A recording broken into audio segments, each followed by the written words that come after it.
皆さん、こんにちは。ですね、今日はですね、タイの人とどういうふうに働くかということで、タイで長年ですね、教育界に携わり、かつ英語教育とか、そういうことでの非常にね、権威のある仕事をされ、心理学者でもあるワンチャイさんにですね、登場していただきました。彼にですね、一般的に日本人とタイ人、または海外の人がタイ人と働くときにね、英語を使ったりして、どうやって働くかということについて話してもらいます。でですね、この Q&A はですね、ある意味で、アジア全般にも言えることかもしれませんけど、特にね、タイの人というのはコミュニケーションの仕方が日本人とまた違うところもあります。そういう意味でもぜひですね、参考にしてみていただければと思います。40分ほどの Q&A をやってみます。はい、ワンチャイ。Hello, good morning. Hi, good morning. How is your weather over there? Very nice, very Very nice. nice. Okay. We are toward the end of the rainy season. Meaning Well, actually, soon. I'm contacting from Philippines, and the unusual thing is really hot still. I see. Okay. Over there Yeah. is okay? It's cooler because of we've got some rain. Yes. Ah, I see, I see. Ah, wow. November Now, we could November would be better. November would be better. I know that kind of a winter time in Japan is the best time to go to Bangkok. I see. Yes, certainly. Mhm, mhm, Uh-huh. mhm. Now, can I start? Sure. Okay, all I'm right. ready. Yeah, so, working with Thai people, of course, even we are living in the same Asian zone, Japan and Thai, and maybe, other areas so far away each other. Mhm. So, sometimes people need to speak in English with Thai people. And Right. please give me the tip or like things which I have to or anybody need to be careful when foreigner to speak in English to Thai people. Certainly. Yes, yes. I could share some ideas because I've been working with students Mhm, and so parents mhm, who do not speak English well, and we have to use English because, like the English teacher would need to understand, so we need to communicate in English at like the school environment. So when Yes. communicating with Thai people who might not be so fluent in English, one must keep in mind that they would not fully understand what is being spoken. One Exactly. needs to ask to be sure they understand. And when in doubt, you have to state your sentence again. Okay, to repeat what you said one more time. Now, most Thais would try to show you that they understand you, even though they didn't. Oh, By culture, because they don't want you to be disappointed. Okay. okay. That way sometimes you misunderstand. You thought, oh, understand you everything. Then you went on and on. Finally, at the end, they didn't understand you. I see. But Yeah. maybe in front of everybody, if I ask so many questions, it's, how can I say, lose that person's face. It is. So how to do that? This is a really tough question. It is. I think we'll come to that later on, but because I do have some suggestions on that. But let's go on with my opinion. Okay. Okay. Another point to keep in mind when communicate with Thai who might not be fluent in English is to keep in mind is to use simple and non-complex sentences. Okay. You have to use a very simple sentence to be sure that they understand. Okay. And try to speak as clearly as possible. Okay. That's very important too. Okay. And on top of that, I feel that nonverbal cues are also necessary. Okay. Non-verbal cue is interesting. Yes. Yeah, we need to observe. Like if they have some puzzling face, okay, A So that, puzzling face. yeah, that might indicate that they don't understand, but they wouldn't ask you. You see, I see. Thai So people sometimes, puzzling, excuse me, puzzling face is like a kind of a ambiguous smile or something well, like that, or on the here, or like puzzle, this. yeah, they might show on the face, but Ah, would not tell you necessarily that they didn't understand or ask you I to see. read again because, like you said, they are afraid that you would lose face. You see, so they would show by the non-verbal language, okay, body language. So Okay, you need to observe that as well. So it's quite I necessary. see. Based on your kind of rich experience to teach English to Thai people, typical misunderstanding. For example, like my way of speaking right now is proper enough, or I have to slow down more, or Yes. For the audience mm, might not understand English as well as I am. mm, With me, I'm okay. You speak perfectly. sure. But for some Thai people who might not be fluent in English, they might find a hard time. So you need Yes, to slow down a little bit, okay? And then they would understand. I And see. use simple sentence. Maybe it's a good idea to repeat. If I say something difficult, then, for example, like if I say, this is a proper, then this is okay for you, something like this. Yeah. You understand? Yeah. I think it's better if you ask them because they would not ask you necessarily. They will not ask us. Okay. Most of them, unless you run into some newer generation, they might ask. Okay, I see. They might be more assertive than the older people. Okay, the younger people, they would not keep something in their mind. They would speak up more nowadays. Okay. I understand. Quite important because speaking side, how about this? Like, I mean, Thai people love to speak out more, or it's related with the second question of communication style, or like, I mean, other questions, of how to work with Thai, but it is easy for them to speak out in English. Depends. Okay, those who love English or love another second language, Sure. they wouldn't mind. But you would find most Thai people, even those who work in a company, would not be so ready to speak English I see. unless they really have to. They have to force themselves. It's not spontaneous enough from my observation. I Okay. see. So you have to keep that in mind. And also on top of that, the nature of the Thai people are quite shy, as you know. Okay. So they would not be as assertive as I see. Okay. That's another factor. Okay. Okay. Go ahead. They will try to understand your question, okay, in the communication. But you have to be very observant. Okay. You have to pick up some cue, okay, during the conversation. Particularly, maybe they may have a hard time to find out the right vocabulary to speak out. As well. Yeah, because like I said, if their English is not very strong, very hard, it would be very hard for them to find the right vocabulary. So one child, that case, this is related to a second and third question.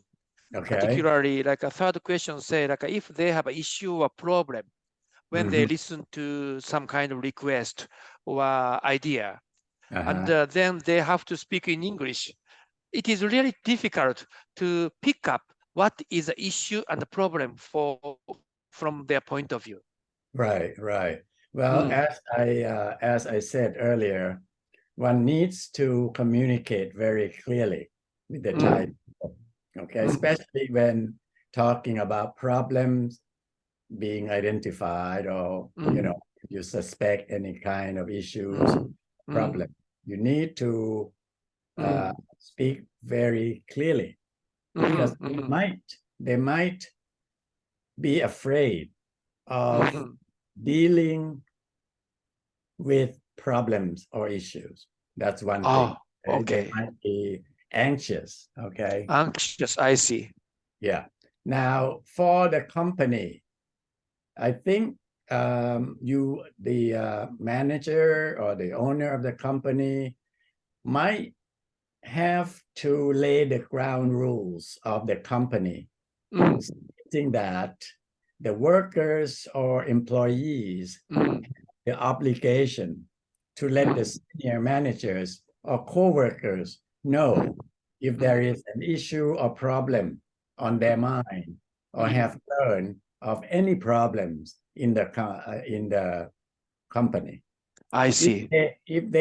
they have learned that revealing issues or problems will not cause them problems, then they would cooperate. They would speak up. Sometimes they are afraid, okay? Naturally, if they bring up or talk about particular problems, might be afraid that, oh, I would be in trouble too. So I better be quiet, you see? Better be quiet. I see. Yeah, I see. yeah. Okay. So if they don't say anything, it's safer for them. But Ah, if they know that by speaking up or talking about problem, they would be safe, then they would be ah. okay. So it's good idea for my side to speak up a problem to share together. Oh, well, both way. Both Yeah. way. Okay, They okay. need to bring up something too, because Mm, you might not know every issue, every mm, problem that mm. is happening.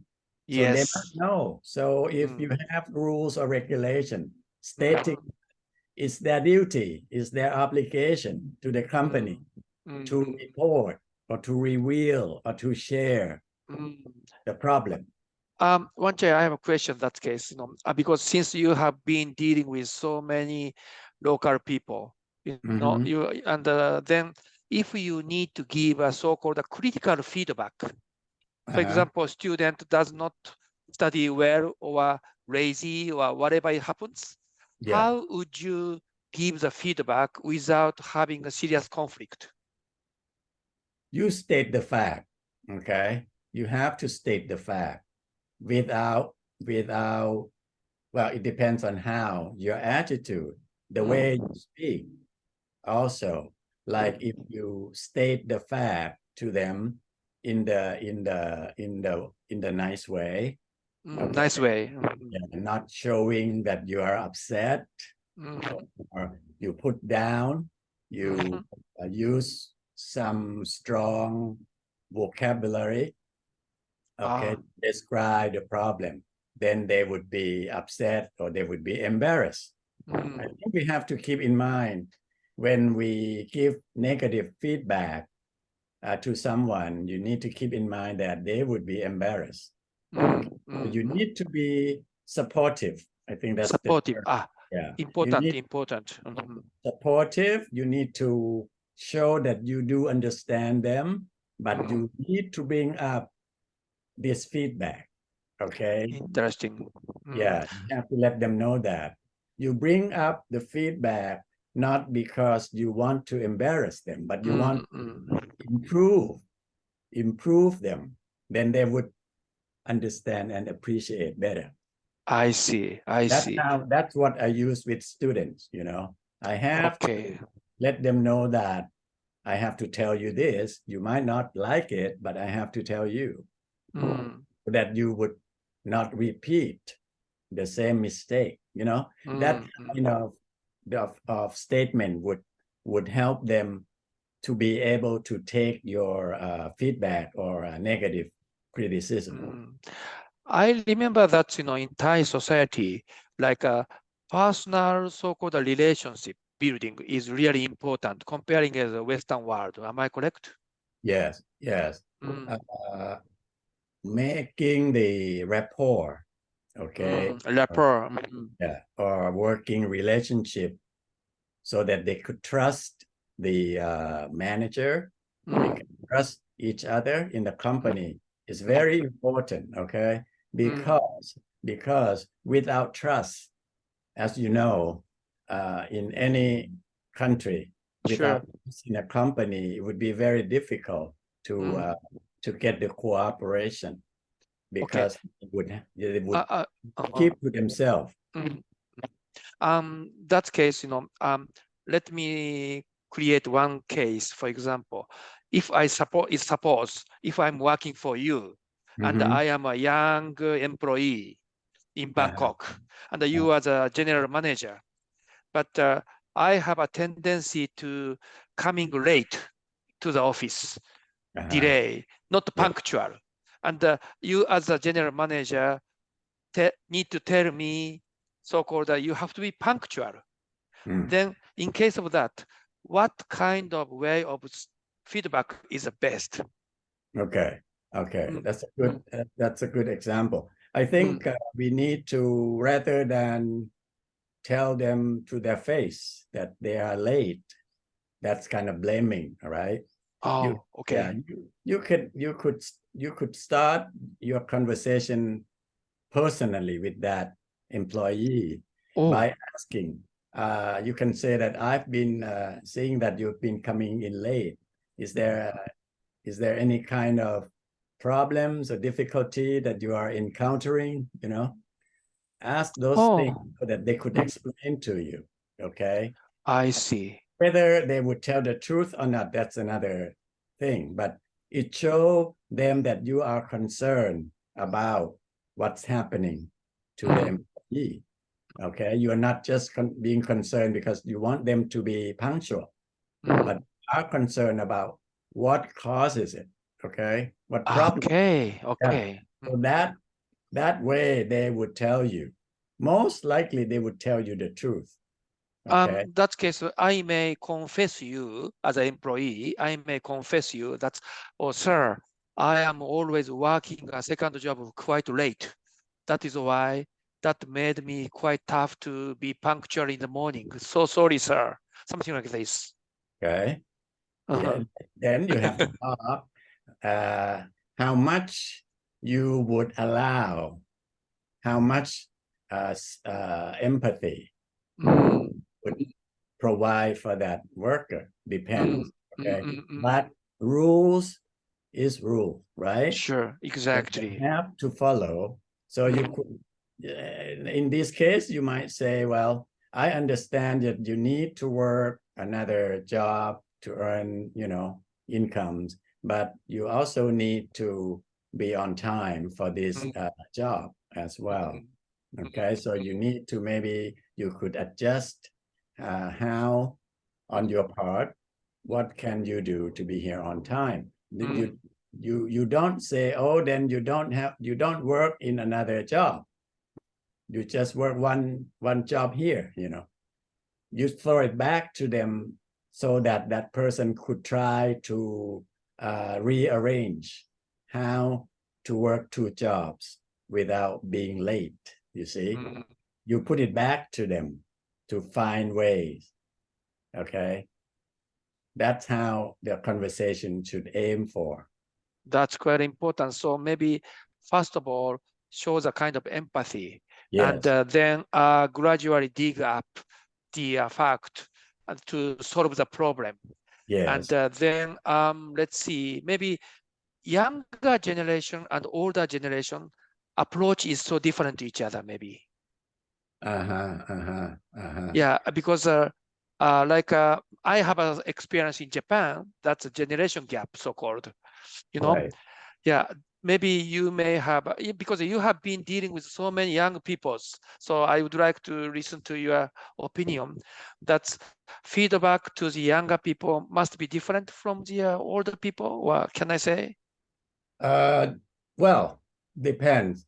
You have to see, now, I think the younger generation, from my observation in Thailand, would like to communicate in a brief manner and be more direct. They don't want to listen to long story, okay? Around the bush, okay? They don't do that. They want to do a brief communication and more direct, hit to the point, okay? And they might like to also, besides verbal communication, they might like to use texting, messaging, line, or email instead of face-to-face, okay? Because I think they tend to use more of those means of communication right now. That covers a misunderstanding of English, maybe, because of English ability is not proper enough. That case, maybe exchanging text maybe save a lot of problem. That also would be another way, because talking face to face, even on the phone, okay, they have to exert more effort in terms of English skill. If they send text, it doesn't matter whether they do it incorrectly or they are in a short. Normally, they would do in the abbreviation, right? They don't use full sentence. We talk normally.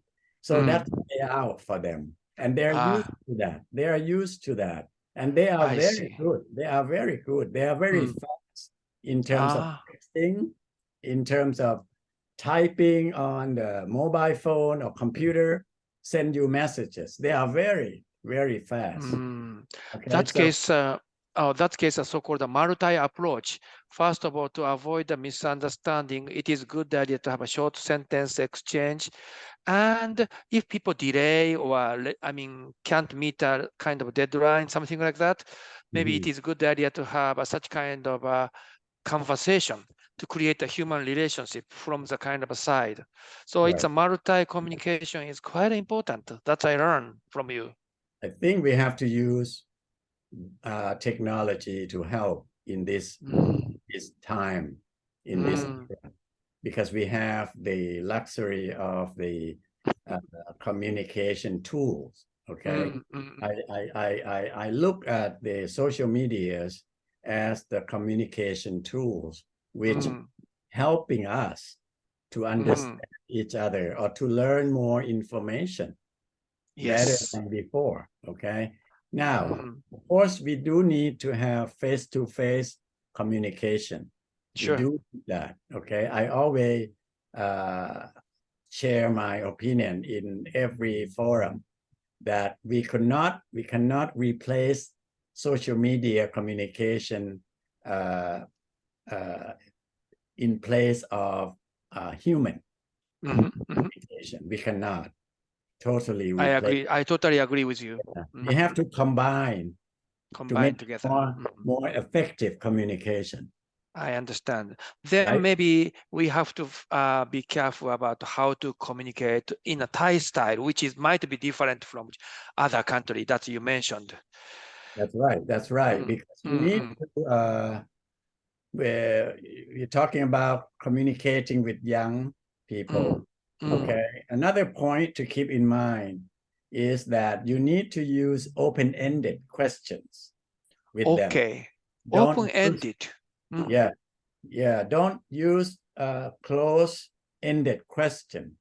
Close-ended question means that the answer would be yes or no, most likely. But it's like what would you think? Something like this. Or tell me how to do. How's your work, for example? That's open. They could choose what to share. Okay. But if you say, do you enjoy your work today? The answer would be yes or no, right? True. and they don't go further. They said yes, or they said no, and that's it. Then you have to ask question again. But if you say, how's your work today? Then that leave a lot of opportunity for that person to respond. And then people can sense each other more. I see. Yeah. Okay. Excuse me, talking about the additional tip, which I would like to know is now Thai is under the kind of a situation of the political difficulty. And it is how people can talk about politics inside the company.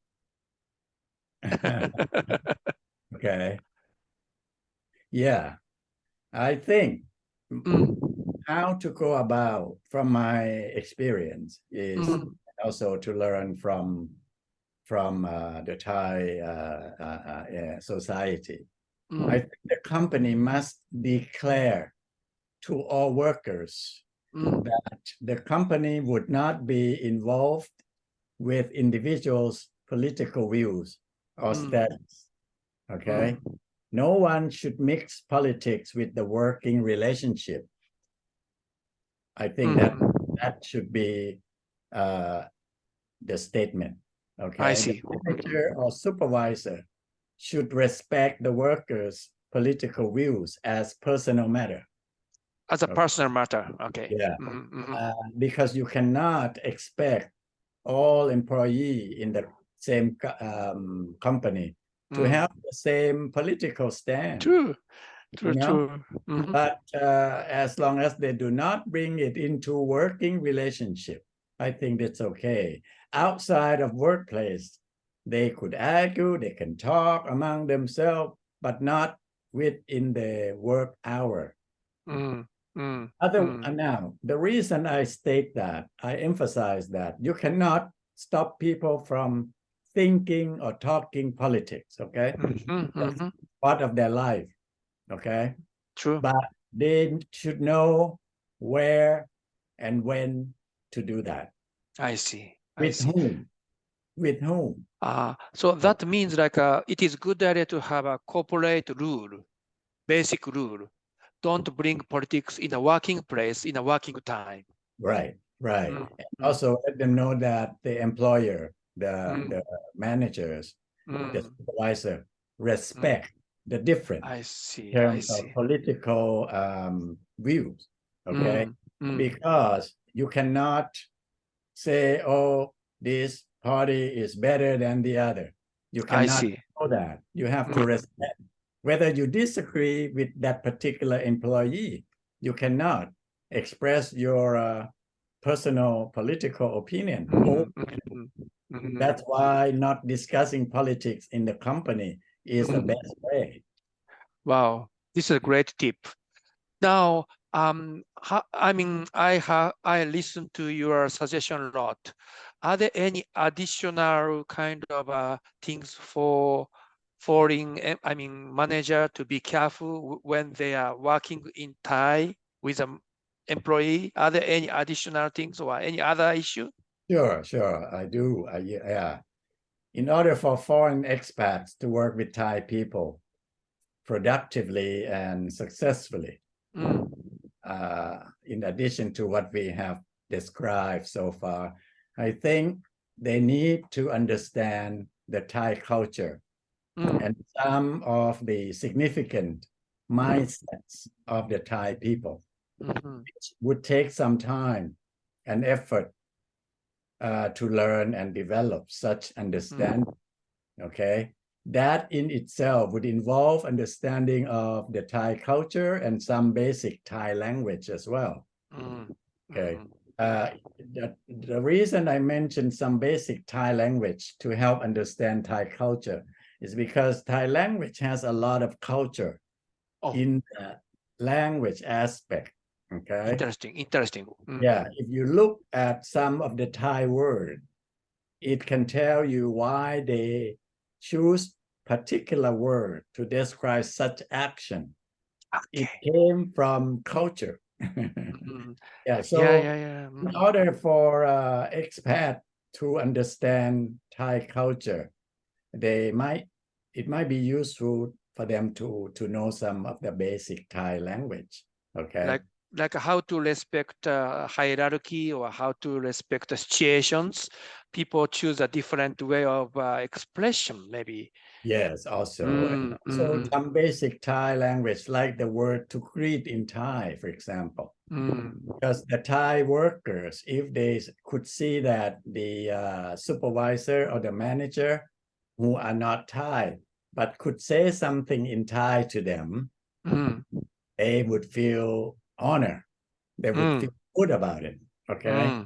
I have seen many executives, Western executive, trying to learn some Thai words or Thai so that they could use with their employee.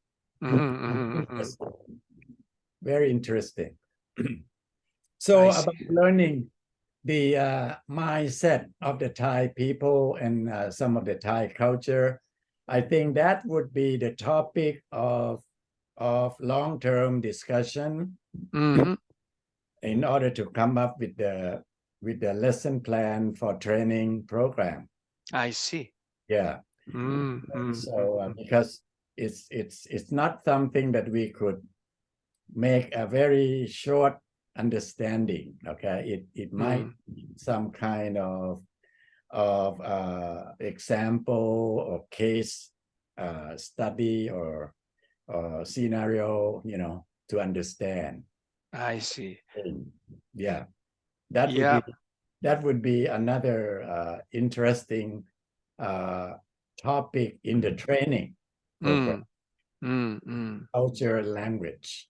Language. And also maybe always it is good idea to have a communication through the lunchtime or share kind of food together, learn about the Thai food more, with them.